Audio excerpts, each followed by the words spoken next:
जेतेले प्रभु गरुड़ को स्मरण करिसंती से समय गरुड़ आसी पहुँची जाइछंती प्रभु निकट में हाथ जोड़ी प्रार्थना करुछंती हे प्रभु कौन पाई मते स्मरण कले प्रभु आज्ञा दियंतु। करपत्र जोड़ी करी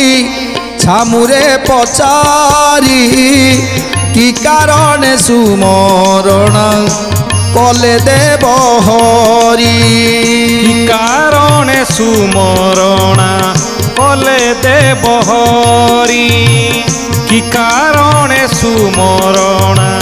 कले देव हरि जगन्नाथ बइले शुण बैनते प्रत्यक्ष देखिछु किस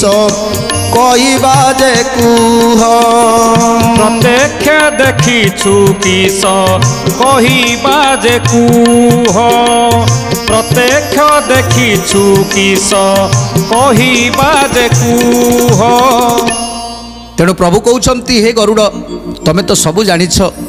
तुमे तो मो सहित थिल से जरासंध 17 थर धाड़ी देला 17 थर धाड़ी देई एथर एथर अष्टादश बार धाड़ी दबा पाई आसीछि तेणु सेइति पाई तुमको मु स्मरण करिछि किछि गोटे दायित्व अछि निश्चित तुमर ए कार्यटा को तुमे निर्वाह करिवो। तेणु आज गरुड़ कहउछंती प्रभु आपणकर दासानु दासर दास मु तेणु आपण आज्ञा जहाँ देवे ता मु निश्चित पालन करी कौन कहतु प्रभु। तेणु प्रभु कौन कहउछंती 17 धाड़ी बंचिलु तांको दाउरु कि परि रक्षा पाइबु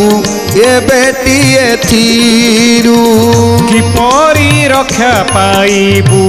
ए बेटिए थीरु कि परि रक्षा पाइबु ए बेटिए थीरु। खगेश्वर बोले देव न कुह जे के बण आज्ञा हे उहे लक्ष्मी देवी ना के बण आज्ञा हे उहे लक्ष्मी देवी ना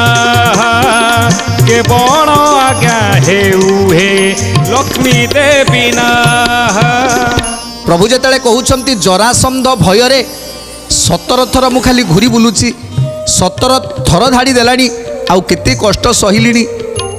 कहीं तार 96 सहस्र राजा जे लक्षे राजारू 4 गुणा कम इति राजा अछंती तार आउ सेमानकर इति सैन्य सामंत अछंती